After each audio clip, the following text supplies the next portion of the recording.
বসতঘরে বিস্ফোরিত হয় ককটেল। এর আধা কিলোমিটার দূরে ফসলি জমিতে মিলল রক্তাক্ত লাশ। এমনই এক ঘটনা ঘটেছে শরীয়তপুরের জাজিরায়। বৃহস্পতিবার ভোরে উপজেলার বিলাসপুর ইউনিয়ন থেকে লাশ উদ্ধার করে পুলিশ। নিহত ব্যক্তির নাম সোহান ব্যাপারী। ওই ইউনিয়নের ব্যাপারীকান্দি গ্রামের দেলোয়ার ব্যাপারীর ছেলে। ককটেল বিস্ফোরণের ঘটনা ঘটেছে ব্যাপারীকান্দি গ্রামের একটি বাড়িতে।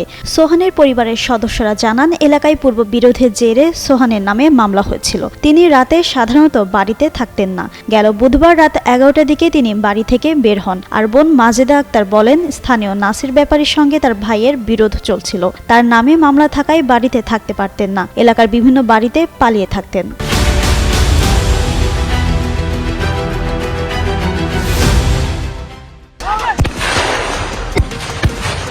জাজিরা থানার ভারপ্রাপ্ত কর্মকর্তা সালেহ আহমদ বলেন, সাতঘরিয়াকান্দি গ্রামের একটি বসতঘরে বিস্ফোরণের ঘটনা ঘটে। ওই ঘরে বোমা ও ককটেল তৈরির সরঞ্জাম ছিল। দূরে ফসলি জমিতে এক ব্যক্তির ক্ষতবিক্ষত ও রক্তাক্ত লাশ পাওয়া গেছে।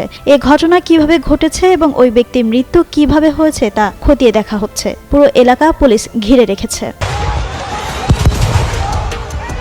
গেল রোববার জাজিরা উপজেলার বিলাসপুর ইউনিয়নের বুধাইরহাট বাজারে দুই পক্ষের সংঘর্ষে শতাধিক ককটেল বিস্ফোরণের ঘটনা ঘটে। এ ঘটনায় জাভেদ শেখ নামের একজন আহত হন। ওই বিরোধের জেরে বিভিন্ন সময় তাদের সমর্থকদের মধ্যে সংঘর্ষ হয় এবং সংঘর্ষ হলে দুই পক্ষ ককটেল বিস্ফোরণ ঘটায়। গত বছরের 5 এপ্রিল ও 2 নভেম্বর বিলাসপুরে ককটেল বিস্ফোরণের ঘটনা দেশব্যাপী আলোচনার সৃষ্টি করে বলেও জানায় পুলিশ।